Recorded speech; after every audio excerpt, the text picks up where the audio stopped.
तो मेरी शादी में तो सैकड़ों घोड़े आए थे और 50 हाथी आए थे। CNN वालों ने उसको कवर किया था, BBC ने कवर किया था, ऐसी वैसी शादी। ऑनेस्टली मुझे सारी दुल्हनें एक जैसी लग रही थी। वो बैग जो है उन्होंने समझा कि ये भी रद्दी की चीज़ें हैं, उसने वो बैग फेंक दिया। किडनैप तक की तो बात हो गई थी कि मैंने तो सुना था कि किडनैप हो गई। भाई ऐसे परेशान हो जाएंगे, गजल किडनैप हो गई। अब मैं सोच रही हूँ पता नहीं क्या पूछेगी मुझसे।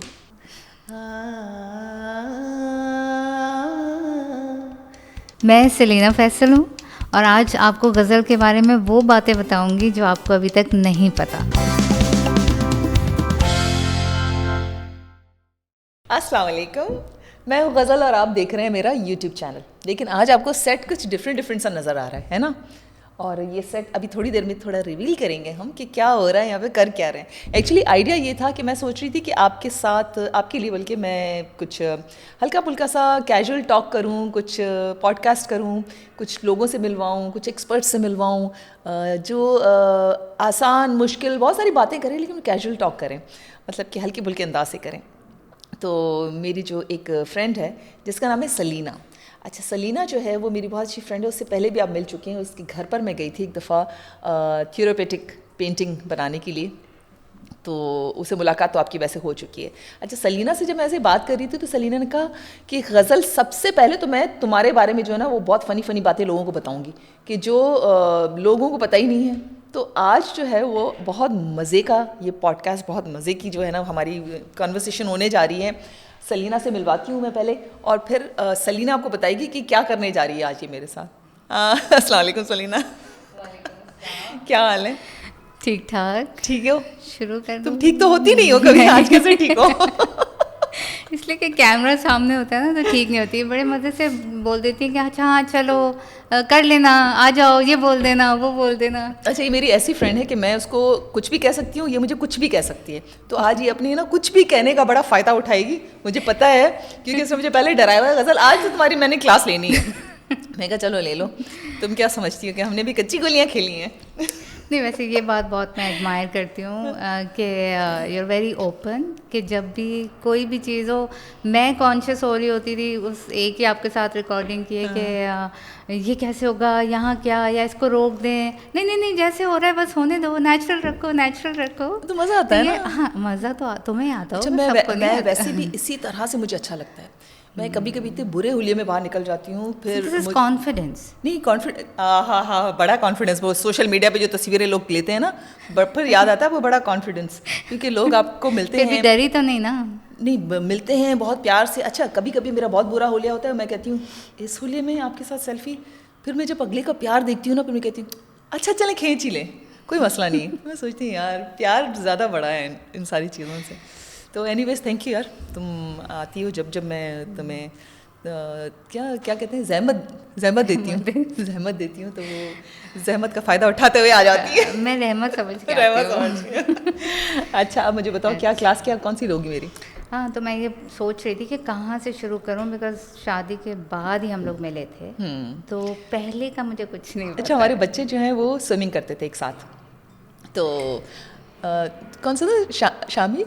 हाँ, तुम्हारा शामिर ना? हाँ। शामिर उसका बेटा, वो और मेरा बेटा तो साथ स्विमिंग करते थे। और उसके बाद हमारी दोस्ती ऐसी हुई कि वो चलती गई। बीच में फिर मैं कनाडा चली गई, फिर थोड़ा सा गैप आ गया, फिर दोबारा मिले। लेकिन मिलने में ये नहीं लगा कि कुछ चेंज, मतलब वहीं से सिलसिला शुरू हो गया। और मैं जब शादी में मिली मुझे इतना अच्छा लगा, और मैं उस दिन मैं भूल ही गई कि मैं किसकी शादी में आई हूँ, कहाँ आई हूँ। मैं बस पूरा वक्त उसके साथ बैठी थी, पुरानी बातें कर रही थी मैं।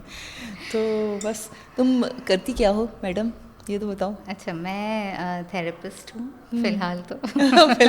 और आगे क्या इरादे हैं? आगे अभी भी फिलहाल ये इरादा है। तो मैं एडल्ट्स और कपल्स के साथ काम करती हूँ। अच्छा, और उनकी ज़िंदगी को आसान बनाती हो या और कंफ्यूज करती हो? ये तो वो बता सकते हैं। तो ये, और मैं पेंटिंग करती हूँ, तो मेरे पेज है जिस पे मैं वो सेल करती हूँ। अच्छा, वो इंस्टाग्राम पे करती हो? सही। और फिर क्या करती हो पैसों मुझे का? लग रहा है तुम भाग रही हो, तो पता है कि तुम्हारी क्लास होने वाली है, तो तुम इधर उधर लगा रही हो मुझे। मैंने तुम्हें कहा हमने भी कच्ची गोलियां नहीं खेली। अच्छा क्या करना है बताओ, कौन सी क्लास मैं लेनी सोच रही है? थी तुम कि पहले कहाँ अपने से शुरू कॉन्फिडेंस तो करूँ? लाओ, मेरी क्लास लेने वाली। अच्छा, हाँ देखो अब आ गए ना, अब थोड़ा उसका शादी मैंने सुना है कि बहुत ही कोई धूमधाम से हुई थी, कोई बहुत ही अरे अच्छे मेरी साथ शादी जो है वो कोई एपिसोड थी, CNN वालों ने उसको कवर किया था, BBC ने कवर किया था, ऐसी वैसी है शादी। ना? हाय हाय हाय। तो उसके बारे में ज़रा बताएं। अब देखो शादी तक ही आ गई। शादी ऑनेस्टली बताऊं, शादी मेरी मेहंदी तक नहीं हुई थी, क्यों? इसलिए कि मेरे हस्बैंड को पसंद नहीं था। आपको पसंद था? मेरा आई वॉज वेरी यंग, मेरा थोड़ा होता था कि यार ये भी होना चाहिए, ये भी होना चाहिए, लेकिन मेरे हस्बैंड काफ़ी मेच्योर थिंकिंग के थे, और उन्होंने जब मेरी थोड़ी सी काउंसलिंग की, मुझे समझाया कि देखो कितना फजूल खर्ची है ये, तुम सोचो। तो वो जो है ना, वो बड़ा उस तरह के होते थे कि यार सादगी से होनी चाहिए, और फाइनली उसने मुझे कन्विंस कर दिया। तो मेरी मेहंदी बिल्कुल नहीं हुई थी, मेरी शादी कोई बहुत धूम धड़ल्ले से नहीं हुई थी, सादगी से हुई थी।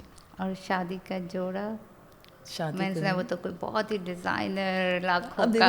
देखो कैसे टॉन्ट कर रही है मुझे, हाँ, कि डिज़ाइनर्स का जोड़ा, कोई डिज़ाइनर का जोड़ा नहीं था। मैं गई थी एक शॉप पर, और जाके वहाँ से सिला सिलाया जोड़ा मैंने उठाया था। सिला सिलाया? सिला सिलाया नहीं था, मीन्स कि वो शरारा बना हुआ होता है, और शर्ट का वो कपड़ा देते हैं, और फिर वो कहते हैं कि हम सी के भी दे देंगे ना आपको, पैकेज के शामिल था। वो तो बड़ा सस्ता सा वो जोड़ा था, और क्योंकि मुझे ये वो लगा, भी कन्विंस किया था किसी ने? हाँ खुद हाँ, से? मेरे हस्बैंड ने तो कहा कंफर्टेबल होके बैठना, कि इतना ढेर सारा मेकअप करके और तुमने ऐसे कपड़े पहने जो तुम खुद उठा भी नहीं सक रही हो, और दुल्हनों ने बेचारी ना वो जेवरों की वजन से ना ये बेचारी टेढ़ी हो जाती है। तो उसने कहा इस तरह से बिल्कुल नहीं बैठना, बिल्कुल कंफर्टेबल होके, तुम चाहो तो एक लॉन का जोड़ा पहन के आराम से बैठ जाना। मैं कहा मेरे घर वाले तो मुझे निकाल ही देंगे घर से अगर मैं इस तरह से कपड़े पहनूंगी। तो फिर फाइनली तो घर वालों को भी ज़रा वो था कि भाई कपड़े, शादी वाले कपड़े तो पहने हैं मेरी बहनें और सब। तो फिर हमने एक मिडिल ग्राउंड ये चूज़ किया कि चलो एक जोड़ा लेते हैं, ज़्यादा पैसे नहीं खर्च करते हैं, क्योंकि थोड़ा फेस्टिव तो हो ना, शादी का लगे। लेकिन वही जोड़ा फिर मैंने दोनों दिन पहना, मीन्स के मेरी निकाह और रुखसती वाले दिन मैंने एक ही जोड़ा पहना। 2 ओकेजन थे शादी के, लेकिन उस तरह से पैसे कितने बचाए। दिन का गैप था दोनों दिन में? कुछ नहीं, एक दिन एक था ओकेजन, दूसरे दिन दूसरा ओकेजन था। दूसरे दिन वो पहन लिया? हाँ पहन लिया। वॉश भी कर लिया या ज़रूरत नहीं पड़ी? अब देखो, अब मुझे इतना जल्दी कौन ड्राई क्लीन करके देता। ट्रू। और मैंने ही पहना था, तो मैंने कहा चलो पहन ही लेती हूँ। कुछ घंटों के लिए एक दिन पहना, कुछ घंटों के लिए दूसरे दिन पहना मैंने। बदतमीज़ है। परफ्यूम लगाया था मैंने। देखो अब प्यार किया तो डरना। हाँ प्यार किया तो डरना। लेकिन पता जब आ ही गए क्या तो सलीना, मुझे ये लगा कि देखो एक म्यूचुअल रिस्पेक्ट जो है ना, वो डे 1 से आपकी शुरू होती है। एक अंडरस्टैंडिंग आपकी डे 1 से शुरू होती है। अगर वो बंदा मुझे कन्विंस कर गया, मेरे हस्बैंड मुझे कन्विंस कर गए कि भाई इन चीज़ों पे इतना पैसा खर्च करने की ज़रूरत नहीं है, इन चीज़ों को बिला वजह जो है ना वो इतनी हाइप देने की ज़रूरत नहीं होती है, ये रिश्ते होते हैं, आपकी अंडरस्टैंडिंग, आपकी रिस्पेक्ट, आपका प्यार, आपकी कमिटमेंट, ये ज़्यादा वैल्यू करती है। तो मुझे लगा कि यार ये आजकल नहीं कोई बातें करता ना। नहीं करता हूँ मैं, पागल हूँ। मैं तो देखो एज अ कपल्स थेरेपिस्ट बता रही हूँ कि मुझे भी यही लगता है कि कितनी एनर्जी और पैसे ओकेजन्स पे और कपड़ों पे लग जाते हैं, बट कोई बिठा के समझा नहीं रहा कि आगे क्या होने वाला है। उसने मुझे यही कहा, उसने कहा ये सारे पैसे जो है ना, तुम ये नहीं सोचो कि मैं कोई वो कर रहा हूँ कि तुम्हें कि मेरे पैसे बचे। ये ऑब्वियसली पैसे तो बचने ही चाहिए, वो भी एक होगा एलिमेंट, लेकिन यही पैसे तुम किसी और बेहतर चीज़ में, तुम अपने घर की कोई चीज़ ले लो, तुम्हें कहीं बाहर घूमने का शौक है, तुम कोई ट्रैवल कर लो उन्हीं पैसों से। तो ये हुआ। कोई रिग्रेट्स यार, किस चीज़ का रिग्रेट? मैं तो आई एम वेरी हैप्पी कि मैं उस वक्त मुझे इतनी अकल आई कि मैंने इस तरह से साथ दिया, और मैंने अपने घर वालों को भी कन्विंस किया। और ये पता क्या होता है, समटाइम्स आप ट्रेंड सेटर्स होते हो, और वो फैमिली में ये सारी चीज़ें किसी ना किसी हवाले से वो फिर उसको फॉलो करते हैं कि हाँ देखो गज़ल ने फॉलो किया, माशाल्लाह सब कुछ ठीक हुआ, कुछ ऐसी बात नहीं, तो हम भी करते हैं, क्यों खर्चा करें इतना, क्यों करें? तो अच्छी बात है, मुझे तो अच्छा लगा। मुझे भी बहुत अच्छा लगा। मैं तो सोच रही हूँ कि हमारी दोस्ती शायद इसीलिए हुई है कि तो हमारे लाइक माइंडेड, हाँ लाइक माइंडेड होते हैं ना, एक कंपैटिबिलिटी होती है। अच्छा मेरी दोस्ती ऐसे ही होती है, अभी पिछले दिनों ना मैं कर्टन्स ले रही थी कहीं, तो बैठी हुई थी, तो वहाँ पे एक खातून आई, वो बाहर से आई हुई थी, तो वो मुझे कहने लगी कि मेरी हेल्प करो ना ये कर्टन्स चूज़ करने में। तो मैं उसको बड़ा ऑनेस्टली बता रही हूँ कि देखो अगर ये है तुम्हारा, ये तुम्हें ये कलर्स बॉदर करते हैं, तुम इस तरह से करो, और ये कलर जो है ना तुम्हें रिलैक्स रखेंगे। वो इतनी मज़े की हमारी बात हुई, वहीं हमारी इतनी अच्छी दोस्ती हो गई। दोस्तियाँ मेरी ऐसी ही होती हैं। तो किसी पर कोई भी आपको अच्छा दोस्त मिल सकता है ना, नेचुरल। मतलब मैं कभी सोच के नहीं करती हूँ कि मैं फला जगह जाऊँगी, वहाँ मुझे लोग मिलेंगे, वहाँ मुझे कोई दोस्ती बनानी है, क्या, ऐसे नेवर। अच्छा, फिर वो इस तारीखी जोड़े को रखा है? वेडिंग ड्रेस, हाय, वेडिंग ड्रेस का बड़े मज़े का था। जब मैं कनाडा आ रही थी ना, तो मैं अपना सारा कार्गो, मतलब सारा सामान घर का लेके जा रही थी कनाडा अपने साथ, क्योंकि मुझे ये लगा कि मुझे होम सिकनेस ना हो, और वहाँ जाके मैं एक एक चीज़ ख़रीदूँ, मेरा टाइम वेस्ट हो, सब। तो उस हवाले से मुझे सूट कर रहा था कि मैं सारा शिप करके अपनी चीज़ें ले जाऊँ। तो मैं जब अपने कपड़े बांध रही थी ना, तो मेरे पास एक लड़की थी, जमीला नाम था उसका। तो मैं वो कपड़े मेरे तय कर रही थी सारे। तो जब मेरा वेडिंग ड्रेस उसने तय किया, उसने कहा हाय अल्लाह बाजी कितना अच्छा जोड़ा है। तो उसकी आंखों में जो सलीना चमक थी ना, यू कांट बिलीव इट, जो उसकी आंखों में, उसको देख के मैंने कहा तुम्हें अच्छा लग रहा है? थी बाजी तो कितना खूबसूरत है। मैंने कहा तुम्हें पहनना है अपनी शादी में? तो मुझे देखने लगी।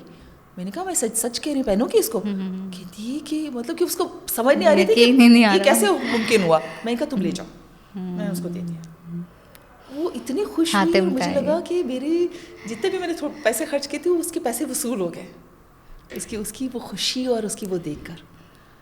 तो मुझे बाद में कुछ लोगों ने कहा क्या है बदशगुनी होती है, अपना जोड़ा नहीं देते, और तुम्हारे बच्चे जब बड़े होते हैं उन बच्चों की शादियों में पहना जाता है। मैंने कहा यार मेरे बच्चे जब बड़े होंगे तो मैं क्या दुल्हन बन के, मतलब कि अपने मिजाज की बात होती है, बहुत से लोग पसंद भी करते हैं, लेकिन मेरा ऐसा नेचर ही नहीं था। मैंने तो अपनी पूरी शादी में कोई एक जो जरी गोटे टाइप के जो ना ऐसे कपड़े थे ही नहीं मेरे सारे प्रैक्टिकल, सारे कॉटन के जोड़े थे। मेरे हस्बैंड को भी मैंने यही कहा था, उसने भी मुझे यही मशवरा दिया कि हमारी तरफ से जो बरी के जो भी कपड़े होंगे वो सारे मैं तुम्हें बिल्कुल कैजुअल जो कपड़े तुम पहनती हो ऐसे, ताकि तुम डेली अपने यूज़ कर सको। तो मुझे तो बड़े काम आए। मेरा कोई एक जोड़ा ऐसा नहीं था जो बहुत जरी शरी काम वाम ऐसा हो, कोई भी नहीं था other than my wedding dress. तो फिर सारे यूज़ भी हुए होंगे ना? सब यूज़ हुए। और वो वेडिंग ड्रेस जो है ना, जब तक कितने साल, 10 साल तक तो मेरा ख्याल है, हाँ मेरा बेटा छोटा था, 9 साल तक तो उस जोड़े को मैंने संभाल के रखा। तो जब 9 साल आप यूज़ नहीं कर रहे हो उसको, तो आप मज़ीद कब करोगे? इसलिए मैंने उसको दे दिया लड़की को। कितना खुश हुई हो। हाँ ऑफ कोर्स, मैं तो सोच रही हूँ कि ये उस चमक के लिए, उस आँख की चमक की किसको इतनी वैल्यू होगी जिसके लिए कोई अपना शादी का जोड़ा दे दे। एनीवेज बहुत सारी चीज़ें हैं, तुम्हें बहुत सारी चीज़ें तो पता भी नहीं होंगी, और बहुत सारी चीज़ें हम भूल भी जाते हो। मुझे भूलने का पूछना है कि पहले जब हम लोग इधर, जब मैं मिली थी तुमसे, तो तुम्हें बहुत, तुम इसका हो ना कि अब हस्बैंड के साथ एनिवर्सरी आ रही है तो ऐसे प्लान करना है, बड़ी उसमें केयर और डिटेलिंग होती थी। मैं जिस दिन अपने हस्बैंड से मिली थी ना, हम कई सालों तक वो दिन सेलिब्रेट करते थे उसी जगह जाकर। वो तो भूलने वाला एलिमेंट कब से आया है? वो कौन सा भूलने वाला? जो डेट्स भूलने लगे। ओह माय, वो तो मेरा बहुत फनी पार्ट है। डेट्स क्या क्या, कहाँ तक सुनोगे, कहाँ तक सुनाओ? कौन सी डेट की बात करी? एनिवर्सरी की डेट भूली इसीलिए ना, क्योंकि एनिवर्सरी कितनी जब इम्पोर्टेंस मैंने देखी है कि उसको प्लान करना, याद रखना, फिर जब ये सुना कि एनिवर्सरी भूल गई, यहाँ तक का सफ़र कैसे तय हुआ, क्या हुआ था? बहुत फनी वाकया।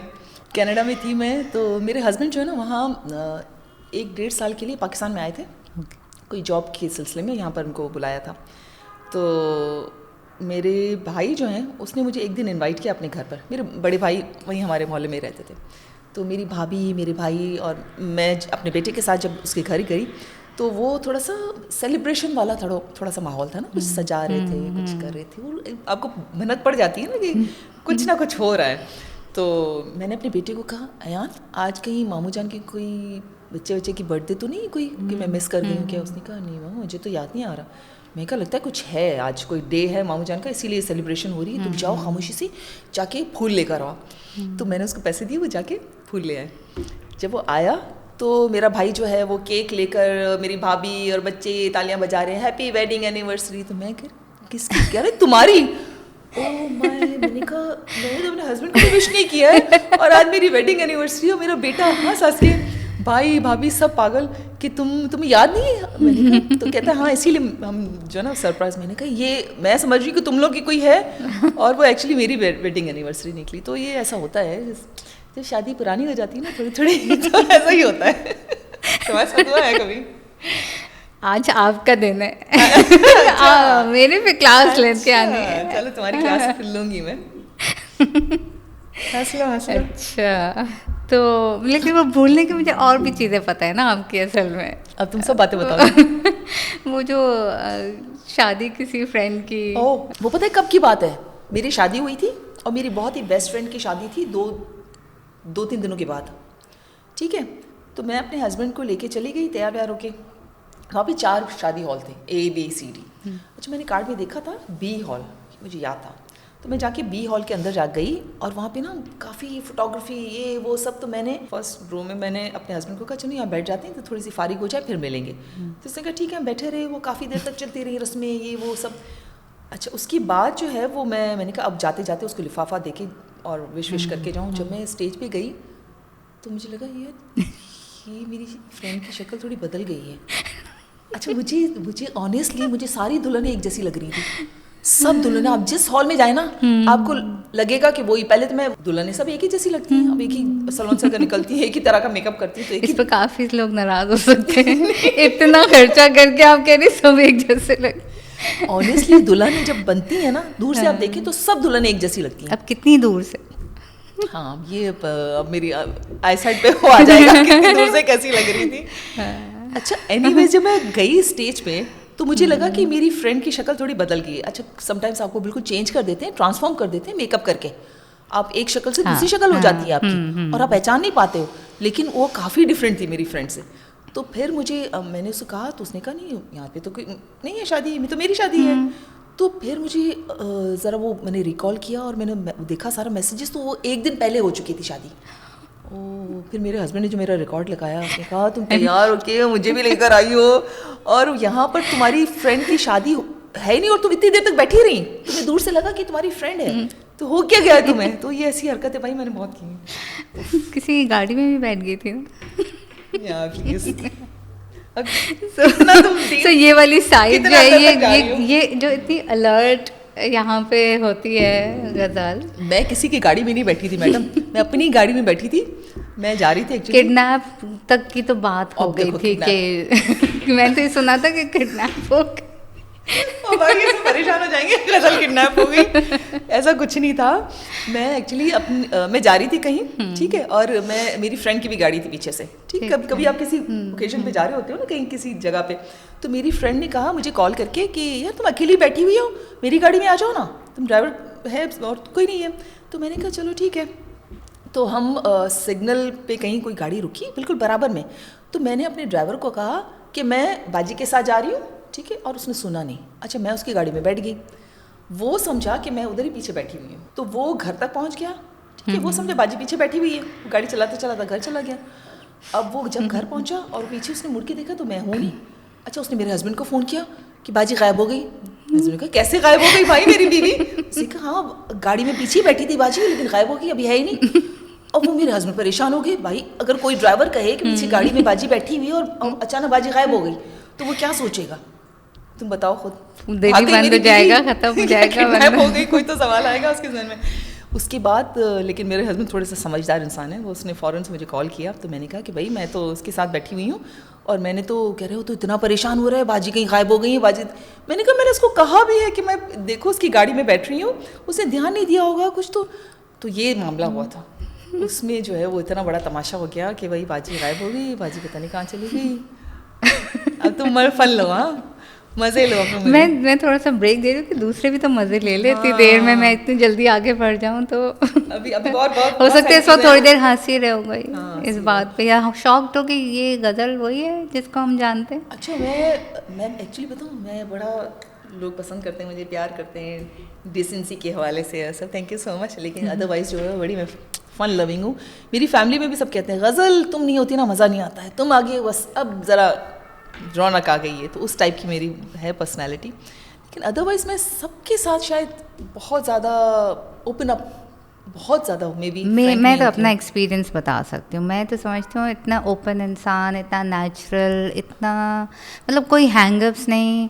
अब सामने मुझे आदत नहीं किसी की तारीफ करने की, लेकिन पीठ पीछे कर लो, चलो मैं बताना चाह रही हो वो गॉसिप ना हो जाए ना। तारीफ थोड़ी गॉसिप होती है। काम जो है वो आपके लिए मैंने सुना है बहुत सारे आपके अच्छा बाय द वे लोग ये आज जो है ना, इसने सोचा हुआ है कि बहुत सारी ऐसी बातें जो शायद लोगों को पता नहीं है, तुम वो रिवील कर रही हो ना। हाँ, वो करने से क्या फ़ायदा जो पता है। ये बात भी सही है। बहुत सारी बातें पता है, मैं बताऊँ इंटरव्यूज़ में मेरी डेट ऑफ बर्थ क्या लिखी हुई है, कैन यू इमेजिन। एक इंटरव्यू मैंने खुद पढ़ा, मैं हंस हंस के पागल हो गई। 1994। अच्छा, अब मैं आपको गोद ले 1994 में ही शायद मेरा मारवी ड्रामा आया था, और मैं पैदा होते ही मैंने मारवी ड्रामा किया था। अच्छा, किसी ने मुझे कमेंट भी किया, ये कैसे हो सकता है कि आपने 1 साल की थी कि आपने मारवी ड्रामा किया। मैंने कहा यार ये तो कॉमन सेंस की बात है, मैं ऐसी बातें लिखी हुई होती हैं गूगल पे, तो समटाइम्स ऐसा भी होता है। तो ज़रूरी नहीं कि बहुत सारी चीज़ें जो आप तक पहुंचती हैं वो सही भी हों। ओके, सो काम करने के लिए जो इतने सारे आपने लोग रखे हुए घर पे, कोई इतने सारे लोग उसका नहीं रखे। क्या रीज़न? अब तो मुझे ऐसे पेश करिए कि मेरी शादी में तो सैकड़ों घोड़े आए थे और 50 हाथी आए थे, और मेरी जो वेडिंग ड्रेस था वो तो भाई पता नहीं किसने बनाया था। असलियत निकल रही है ना। असलियत में मैं बहुत ही एक आम सी इंसान हूँ, और घर में भी जो है वो कोई बहुत सारे हेल्पर्स नहीं है मेरे, बस जो बहुत इंतहाई ज़रूरी होते हैं वो हैं।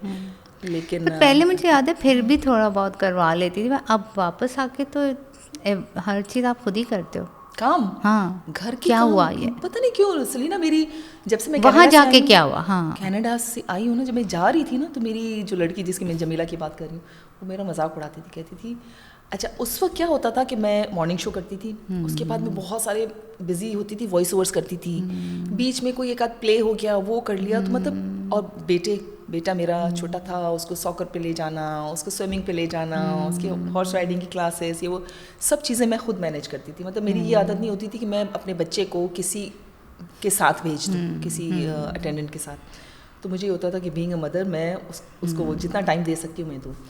तो उस वक्त मुझे ज़रूरत होती थी, तो मेरे घर में जो है वो कुक जो होता था वो सारी चीज़ें रेडी रखता था, सब कुछ, कपड़े बिस्तरी, तो ये भी। तो उसके बाद उस वक्त मेरा वो जमीला जो है मेरे घर में लड़की थी ना, वो कहती थी कि हंसती थी, कहती थी बाजी मैं तो सोचती हूँ तो मुझे हंसी आती है, आप कनाडा में जाके सारे काम कैसे करेंगे। तो जब मैं वहाँ गई, शुरू में तो ज़ाहिर है प्रॉब्लम होती है, आपको हर चीज़ खुद करनी पड़ती है, लेकिन वहाँ पे इतनी सहूलतें होती हैं और आप ऑर्गेनाइज होते हो। मैं अभी भी, मुझे चीज़ें बड़ी बॉदर करती हैं कि आपकी कपड़े धोने वाली का टाइम अलग है, वो आ गई, आपने कोई भी काम कर रहे हैं उसको छोड़ के आपने उठना है और उसको अटेंड करना है, उसके बाद आपको कोई खाना पका रहा है कुक, तो बाजी क्या पकाना है, फिर अपने सारा काम छोड़ा, उसको जाके बताया ये करना है, सब करना है। तो ये वहाँ पर 12 साल जो है वो मुझे ये चीज़ें नहीं फेस करनी पड़ी। मैं अपने टाइम से वीकेंड पे कपड़े डाल दिए, कपड़े निकाल के ड्रायर में डाल दिए, डिश वॉशिंग करनी है जो भी डिश वॉशर में डाल दिए तो कपड़े। उसमें कोई लेजीनेस कुछ भी नहीं होती, क्योंकि आपको पता है सोने से पहले बर्तन डाल दिए, सुबह आपने उठे तो बर्तन धुले मिले आपको, कपड़े आपने डाल दिए, उसको टाइमर पे लगा दिया, आपने आराम से, आपको उस वक्त सारी चीज़ें मिल गई। जो वैक्यूम करता है रोबोट, उसको आपने लगा दिया टाइमर पे, रोज़ सुबह अपने टाइम से 9 बजे घूमेगा, पूरे घर को साफ करेगा। तो वहाँ ये सहूलतें बहुत हैं, हमारे पास इन चीज़ों का थोड़ा सा होता है मसला। एनीवेज, तो मैं उन 12 सालों में इतनी वो हो गई, क्या ट्रेन हो गई, नहीं कुछ और हो गई। आपने बड़े शक से कहा ट्रेन हो गई क्या हो गई? रोबोट से काम कराने की ट्रेन हो गई कि मैं अब, मुझे लगता है कि मैं खुद करूं। मैं अगर किसी को 10 दफ़ा बोलूं कि नहीं ऐसे अंडा बनाओ मेरा, अच्छा मैं बड़ी इस मामले में बड़ी वो, चाय सुबह या जो भी पीनी है, कॉफ़ी, वो मैं अपने हाथों से बनाऊं, अपना नाश्ता, तो अब मैं सारे काम अपने खुद करती हूँ। मुझे अच्छा लगता है मैं ड्राइव भी खुद करूँ, यहाँ पे पार्किंग का मसला होता है, इस वजह से ड्राइवर आपको ज़रूर चाहिए होता है, लेकिन अदरवाइज़ मैं नाश्ता, खाना, अपने जूसेस बनाना, व्हाटएवर, कमरे की सफाई, इनफैक्ट मुझे खुद से करना अच्छा लगता है, और मुझे मेरी आदत हो गई है। कोई और करता है तो उलझन होती है। अब शायद सबको भेज देना चाहिए थोड़े दिन के लिए, ट्रेन होके वापस आ जाए, सब अपना काम खुद करें। नहीं, हस्बैंड्स को भेजना चाहिए, औरतें तो कर लेती हैं वैसे। मैं नहीं कह सकती, मेरा उल्टा है। हस्बैंड जो है ना, वहाँ बाहर मुल्क में जाके ना बहुत अच्छा ट्रेन हो जाते हैं। पैसा नहीं करते काम। गुड। तो वहाँ पर तुम्हें भेजना शर्मिंदगी चाहिए। बड़ी होती है। हाँ, मैं तो कह रही हूँ कब से कि मुझे कोई ट्रेनिंग के लिए भेज दे। सही बात है। ठीक बस है। वो करते करते आदत हो गई है। अब मैं सोच रही हूँ पता नहीं क्या पूछेगी मुझसे, क्या क्या सोच के रखा हुआ है इसमें। सो वैसे उसको बहुत सारी बातें पता है मेरी। इसीलिए तो बता पा रही हूँ, हाँ है ना, ऐसे करके बता रही हूँ। सो जैसे ये घर के काम हो गए, लेकिन और ऐसे काम जो आजकल कन्वेंशनली नहीं, पहले तो बड़ा कॉमन होता था, लोग सब खुद ही करते थे ये सारे काम, लेकिन अब जो मुझे थोड़ा डिफरेंट लगता है वो जैसे स्टिचिंग हो गई, टेलरिंग ओह, आई वाला, लव ये स्टिचिंग। कैसा है? स्टिचिंग मैंने सीखी नहीं है ऑनेस्टली किसी से, लेकिन मुझे इतना शौक है, मुझे इतना मज़ा आता है, मतलब कि मेरी, मुझे लगता है ये मेरी थेरेपी है। मुझे हाँ, कभी होते हैं ये ओह, चीज़ें मुझे थेरेप्यूटिक कटिंग का। करना कपड़े और अच्छा ऐसे नहीं कि मैं बस ऐਵੇਂ ही सीती हूँ, मतलब मैं अपनी तारीफ नहीं कर रही हूँ, लेकिन मैं नहीं, जो- करें करें, खुल के करें तारीफ। अपना ही घर समझिए। पता चले कल इसने 4 जोड़े भेज दिए, मेरे कपड़े तो सीखे दो। ऐसा कुछ सीन नहीं चल रहा तकल्लुफ था। नहीं करे तारीफ करने में। हाँ तक, लेकिन तुम भी वो नहीं करना, सवाल ही नहीं पैदा होना होता, कपड़े बिल्कुल भेजने नहीं, में। मैं तो सवाल ही नहीं पैदा होता। तो मुझे मतलब कि जो चीज़ अगर मैं देखूँ ना तो वो मैं कॉपी कर सकती। हाँ, मैं वैसे ही अपने दिमाग से काट वाट के अच्छा सा सब, और जो मैं कैसे बगैर कैसे सीखे हुए कैसे हो सकता है? वो पहले तो ट्राई एंड एरर करते करते ना।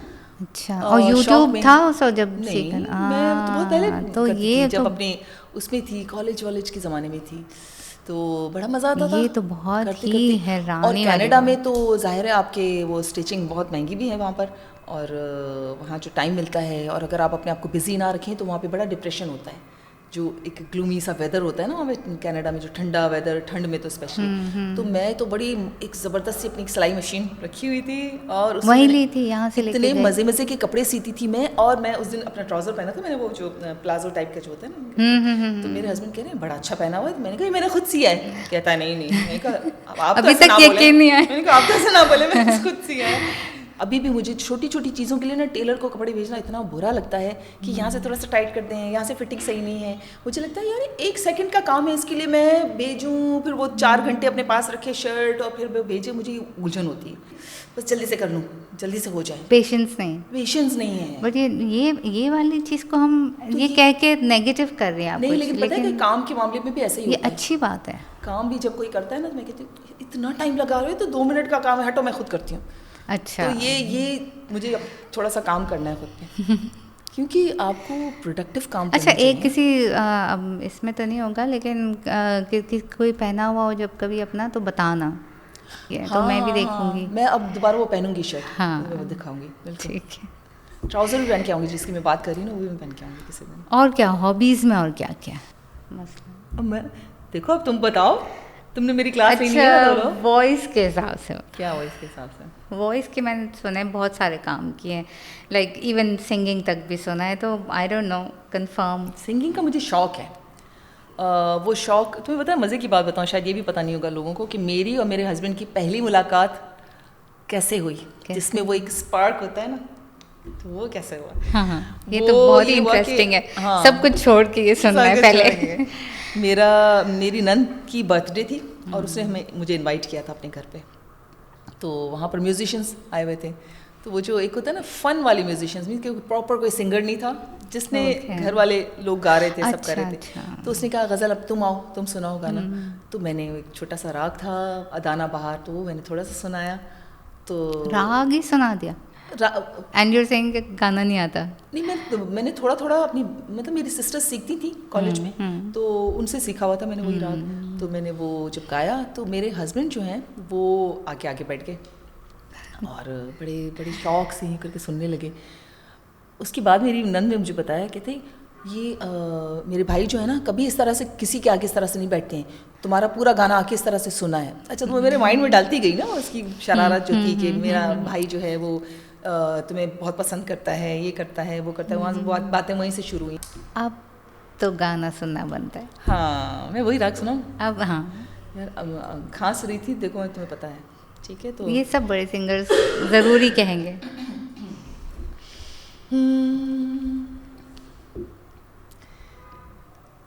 जनक झनक झांझरिया झनके झनक झनक झांझरिया आ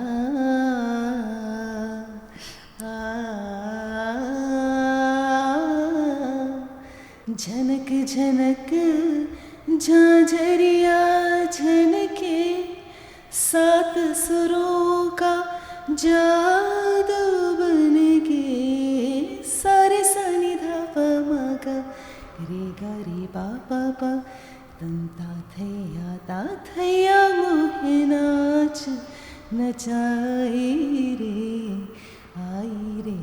बहार जियारा मोरा नाचे आई रे बहार। वाह तो ये पूरा वो था लंबा सा राग, तो मैंने गाया ये तो अब हम मुझे तो अपने आगे की मीटिंग्स से समझ आ रहा है कि ये तो बहुत रेगुलर हुआ करेगा अब, है ना। तो तुम आया करो, ये घर तो पे मुझे तुमने कभी नहीं बताया लगाया? ही नहीं ये वाली चीज। हाँ, मेरे घर पे तो पूरा म्यूजिक सिस्टम सब कुछ है। अब करेंगे ना। कनाडा में तो पूरा एक रूम था, पूरा म्यूजिक का रूम बनाया था हम लोगों ने। फिर? वो सारे उसमें म्यूजिशियंस, मतलब जो फ्रेंड म्यूजिशियंस थे, कोई बांसुरी बजाता था, हमारे पास बड़े प्यारे वहाँ जैमिंग सेशन। हाँ, बड़ा मजा आता था। तो और फिर और बेटा तो आपने बोला 2.5 साल की एज से बजाता था। एक दफ़ा मेरे बेटे ने वो बजा रहा था हारमोनियम पे कुछ, पता नहीं भाग्यश्री, राग भाग्यश्री, उस वक्त मैंने थोड़ा सा सीखा था, तो उसने बजाया था, बड़ा मुन्ना सा था, और उसमें मैंने गाया था। तो ये हमारी बड़ी मुझे हैरत हो रही है कि कभी नहीं किसी ने इसकी गज़ल जो है वो इतना अच्छा गा भी सकते। देखो तुम्हें ये तो चीज़ बहुत नहीं हैरान। बताती। हाँ, ये मुझे नहीं पता था, मतलब ये पता था, तुमने मेंशन किया बट कभी सुनाया नहीं था। सुनाया नहीं था। तुम अब मुलाकात अब वो वॉइस ओवर्स का वो इतना मजे का वो भी तो है, वो भी तो बताओ वॉइस क्या ओवर्स। क्या। हाँ, वो वॉइस ओवर्स मैंने बहुत सारी की हैं वैसे। मैं कार्टून की जो फिल्म एनिमेटेड फिल्म्स होती थी, टोमेटो जंप लगाता है, तो यहाँ जाना है, तो वो उस तरह की बहुत सारी मैंने की हैं, कार्टून फिल्म्स की हैं। इनफैक्ट मैं वॉइस को चेंज करती थी, तो उसमें मैं जो भी कोई मुश्किल कोई कैरेक्टर होता था ना, करना था ना जो भी आपने किया। हाँ, लेकिन मतलब कि बच्चे की आवाज़, बच्चे से बूढ़े की आवाज़, तो वो सब चीज़ें मैंने बहुत की हैं अपने पिछले जो ऑडियो के करियर में। एक तो मूवी थी, उसमें मैंने 5 कैरेक्टर्स को डब किया था। मुझे बुलाया गया था सिर्फ हीरोइन के कैरेक्टर को डब करने के लिए, लेकिन वहाँ पर एक सीन ऐसा था कि जिसमें किसी की डेथ हो जाती है, वहाँ पे ना स्क्रिप्ट को फॉलो नहीं किया था उन्होंने, स्पॉन्टेनियस रो रहे हैं, चीख रहे हैं, कर रहे हैं वो। अब वो स्क्रिप्ट तो था नहीं, तो जो एक्चुअल आर्टिस्ट थे उनसे खुद डबिंग नहीं हो पा रही थी कि पता नहीं हमने क्या बोला है उसमें। तो उसमें मुझे 5 कैरेक्टर्स की डब करना पड़ा वॉइस को। एक खातून थी जो मदर बनी थी, उसने कहा कि गज़ल मेरा भी कर दो प्लीज़। तो मुझे बड़ी हंसी में उसका नाम नहीं, हमारी बहुत सीनियर आर्टिस्ट थी, तो खैर उनकी भी डबिंग की मैंने। तो वो 5 रोल्स में अलग अलग आवाज़, सबकी अलग अलग आवाज़ थी। मुझे बताना, मैंने देखनी है वो कौन पता नहीं वो मूवी अभी होगी कि नहीं, मतलब मिलेगी कि नहीं। हाँ, मिलेगी, मिल तो जाएगी, ज़ाहिर है वो सिनेमा में चली थी वो मूवी, मैं ढूंढूंगी। पता है मेरे अंदर एक खराबी है कि मैं अपनी बहुत सारी चीज़ें रिकॉर्ड के तौर पे अपने पास नहीं रखती हूँ। पोर्टफोलियो नहीं है कोई बनाया है, लेकिन बहुत कोई डिटेल में मैं खुद से एफर्ट नहीं लेती हूँ कि मैंने वो भी किया था, एक डिफरेंट काम, तो वो भी मैं अपने पास रखूँ। चीज़ गई शो नहीं करना तुम्हारे अंदर, ये है कि बस जो हो रहा है उसको एंजॉय कर रही हूँ, बस मैं एंजॉय करूँ। मुझे मैं कहीं जाती हूँ ना, ट्रैवल करती हूँ, अगर मुझे कभी ट्रैवलॉग बनाना होता है कुछ, मेरे लिए वो बहुत मुश्किल काम होता है। मुझे लगता है कि मैं उस मोमेंट को एंजॉय करूँ, मैं तस्वीरें ना खींचूँ, मैं अपनी आँखों के ज़रिए उसको अंदर अपने ब्रेन के अंदर अपने अंदर एब्जॉर्ब करूँ, तो ये होता है। और शादी की जो वीडियो बनी थी ना हमारी, वो भी मैंने कोई एक आध दफ़ा देखी होगी, लोग काफ़ी दफ़ा देखते हैं ना चला चला के। एक तो वो इतनी फ़नी बनी थी, वो जो उस ज़माने में ना छालिया के ऐड नहीं आते, वो जो 6 साल, हाँ 9 घूमती घूमती घूमती 8 दुल्हने, हाँ, और 8 दुल्हने बन गई उसमें से। तो उस तरह की इतना फनी वो वीडियो है। तो वैसे ही एक और बात तो तुम्हें पता भी नहीं होगी, वो मैं बताना चाहूँगी, वो ये कि मुझे जो अवार्ड्स मिले थे ना, जो डिफरेंट आप जाते हैं फंक्शंस में, इधर उधर अवार्ड मिलते हैं, तो वो मेरा एक ऑफिस होता था जमजमा पर, यहाँ पर क्लिफ्टन पे। तो वो ऑफिस जो है हमें किसी वजह से सेल करना पड़ा वो जगह, तो उसमें सारी चीज़ें पड़ी हुई थी। अच्छा, उन दिनों में बहुत बिजी थी, शायद आई डोंट नो किस वजह से बिजी थी, तो मैंने घर के जो हेल्पर्स थे उनको मैंने कहा कि सारी चीज़ें जो हैं वो मेरे अवार्ड्स आप एक बैग में बंद करके रख देना सूटकेस में, और ये सब चीज़ें करते करते बाकी कचरा वचरा फेंक देना, ये करना, बुक्स डोनेट कर देना, सब मैंने इंस्ट्रक्शंस दे दिए। वो बैग जो है उन्होंने समझा कि ये भी रद्दी की चीज़ें हैं, उसने वो बैग फेंक दिया, ठीक है, और वो अकेले ही गया सारी चीज़ों के साथ। मुझे बिल्कुल पता नहीं वो बैग कहाँ गया, मेरे सारे अवार्ड्स कहाँ गए, सब कुछ। उस दिन के बाद मैंने कहा कि नो मोर बैगेजेस, मतलब कि चीज़ें गई, आप जो हो बस आप वही हो। तो इन चीज़ों से दिल नहीं लगाना है। बट दुख तो हुआ होगा बहुत। दुख मेरे भी सब हुआ होगा, लेकिन हाँ सही कह रही हो, उस वक्त इतने सारे अवार्ड सब कुछ एक सूटकेस में बंद करके वो सूटकेस गया। मज़े की बात है। मुझे तो बहुत दुख हो रहा है। हाँ मुझे तो दुख हो रहा है। चलो पुरानी बात है ना, मूव ऑन, आगे बढ़ो। मैंने जो भी किया ना लाइफ में बड़ा मैंने इंजॉय किया है, उस जर्नी को इंजॉय किया है मैंने विदाउट रियलाइजिंग कि ये जर्नी मुझे कहाँ ले जाएगी। मुझे सुनने में इतना मज़ा आ रहा है। इसके अलावा बहुत सारे लोग शायद नहीं जानते हैं, जब मैं यहाँ कनाडा से जा रही थी तो मुझे लिखने का बड़ा शौक हुआ था। तो उस वक्त क्या हुआ था कि सुल्ताना सिद्दीकी जो हम टीवी के जो हैं प्रेसिडेंट, तो उन्होंने मुझे कहा कि अच्छा कोई विमेंस डे का कोई स्क्रिप्ट आना था जो कि नहीं आया टाइम पर। तो वो वहाँ पर बात हो रही थी कि क्या करें, वो टाइम पे आया नहीं कुछ इस तरह से। तो मैंने उनको कहा कि मैं ट्राई करूँ, तो उसने कहा तुम लिखोगी? मैंने कहा मैं एक आइडिया है, तो मैंने उनको सुनाया, उनको बड़ा अच्छा लगा। उसने कहा लिखो, कितनी कब तक लिख लोगी? मैंने कहा 2 दिन में लिख के दूंगी मैं। अच्छा मैं बैठ के बड़ा उस पर मेहनत की, मैंने 2 दिन में स्क्रिप्ट लिखा। वो इतना अच्छा हुआ स्क्रिप्ट, उसका नाम था अम्मा इन एक्शन। फिर डायरेक्शन की बात हुई तो मैंने कहा अगर मुझे आप दें मौका तो मैं खुद डायरेक्ट करूँ। उसने कहा चलो करो। उनको ज़रा ट्रस्ट आ गया कि इतना अच्छा लिखा है इसने, हो सकता है कि जब खुद इंसान लिखता है तो उसके जहन में हर एक फ्रेम होता है सब, उसने कहा आप डायरेक्ट भी करो उसको। तो मैंने उसको डायरेक्ट किया, वो हम टीवी पे चला मदर्स डे के स्पेशल डे पे, और बहुत लोगों ने इसको पसंद किया।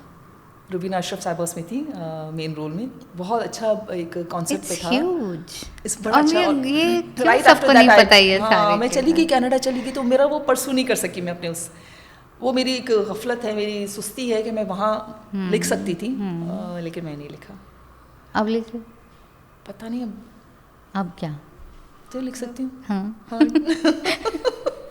लिख लेंगे लेकिन चलो आप मजबूर करती है तो लिख लेते हैं, पब्लिक के पुरजोर इसरार पे लिख लेते हैं। तो ये पब्लिक मैं हूँ। वैसे बाय द वे मेरे एग्जाम में एक बहुत ज़बरदस्त स्टोरी है, लेकिन उसका एंड जो है ना अभी तक फंसा हुआ है। जिस दिन वो एंड उसका समझ आ गया ना मुझे कि प्रॉपर एंड होना चाहिए उसका, उस दिन मैं उस स्क्रिप्ट पे काम करूँगी। बात करते हैं अकेले में फिर। हाँ शायद कुछ निकाला। स्पॉन्सर करोगी? ये देखा फाइनेंसिस ये देखा स्पॉन्सर भी मिल गया। या काम करोगी, एक्टिंग करोगी? एंडिंग जो तुम कह रहे हो, एंडिंग यार ये क्या, मैं समझी तुम स्पॉन्सर कर रही हो तो चलो काम बन गया हमारा। वैसे बहुत सारी बातें आपको पता चली होंगी मेरे बारे में आज, नई बातें शायद पहले नहीं पता हो। तो ऑलवेज बीन आज तो मैंने काफ़ी टेंस करने की कोशिश की है। हाँ, लेकिन इतनी जल्दी टेंस होती नहीं है। यही तो अब मैं इतने लाइफ में इतने एक्सपीरियंसेस करते जब इंसान यहाँ तक पहुँचता है तो वो सोचता है यार लाइफ क्या है, बस move on, let go in the moment, है ना। Thank you so much. Thank you. तुम मुझे बोलो थैंक यू, इतनी नई बातें बताइए, मजे से कह रही हूँ। पहले रिसीव तो करने दो थैंक यू, फिर अपना दूसरा करूँगी ना। नहीं ऑनेस्टली तुम आती हो, और ये अच्छा आइडिया, इसी का आइडिया था। उसने कहा कि गज़ल पहला जो है ना, तुम अगर ये पॉडकास्ट शुरू करी हो या किस इंटरव्यूज़ या एक्सपर्ट से बातें हैं कुछ, तो पहले अपने बारे में तो बताओ, तुम्हारे बारे में लोग इतना जानना चाहते हैं। और बहुत सारी चीज़ें होती हैं जो गलत भी होती हैं, कुछ नॉलेज नहीं होती सही तरह से, प्रॉपर जो इन्फॉर्मेशन होती है, और बहुत सारी चीज़ें हैं जो लोग आपको जब प्यार करते हैं तो आपके बारे में जानना चाहते हैं। बहुत समय चलो सही है, और जो खुद बंदा बताता है ना वो बड़ी ऑथेंटिक होती है। मैं खुद बता रही हूँ तो उसमें कोई ये गूगल नहीं बता रहा है। तो okay, thank you so much for giving me this opportunity. अरे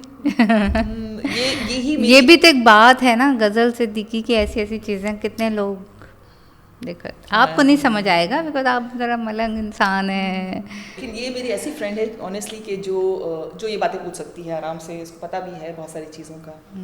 तो एनीवेज, अब आपने मुझे बताना है कि कैसा लगा ये आपको सेशन हमारा आज का, और कमेंट्स में ज़रूर बताइएगा कि कौन कौन से आप देखना चाहते हैं, टॉपिक्स पर बात करना चाहते हैं, और अगर आप गेस्ट को सजेस्ट करना चाहें तो वो भी ज़रूर कीजिएगा। अच्छा, जाते जाते एक बहुत इंपॉर्टेंट बात मैं आपसे करना चाहूँगी, वो ये कि न्यू ईयर आने वाला है, और न्यू ईयर का रेजोल्यूशन जो है वो हमेशा मैं आपको बताती हूँ कि नए साल में मैं ये करने जा रही हूँ, अपनी ये आदतों को बदलने जा रही हूँ, या ये नया इरादा किया है मैंने। तो लेकिन इस साल मैंने सोचा है 2024 का रेजोल्यूशन जो है वो आप मुझे बताएंगे।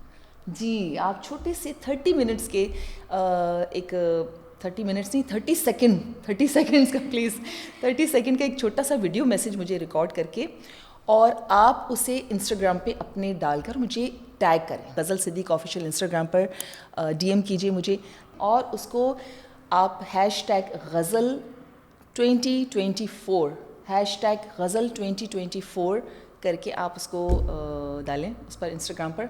और फिर वो मैसेज जो है मैं अपने जो न्यू ईयर की जो वीडियो होगी उसमें मैं शेयर करूँगी, क्योंकि मैं चाहती हूँ कि मेरी जो यूट्यूब की प्यारी प्यारी सी फैमिली है, उसके प्यारे प्यारे से मेंबर्स हैं, उन सब मेंबर्स को आपस में मिलना चाहिए। मुझे पता चलना चाहिए कि मेरे कितने प्यारे मेंबर्स हैं जो मुझसे प्यार करते हैं, मुझसे कोई बात करना चाहें, कोई मैसेज देना चाहें, और अपना रेजोल्यूशन आप बताना चाहें कि 2024 में आप क्या करना चाहते हैं। तो वो हम सारे वीडियोज़ जो हैं उस 2024 के वीडियो में ज़रूर इंक्लूड करेंगे, और मुझे ज़रूर बताना है कि कैसी लगी आपको आज की हमारा सेशन। Thank you. अल्लाह हाफ़िज़।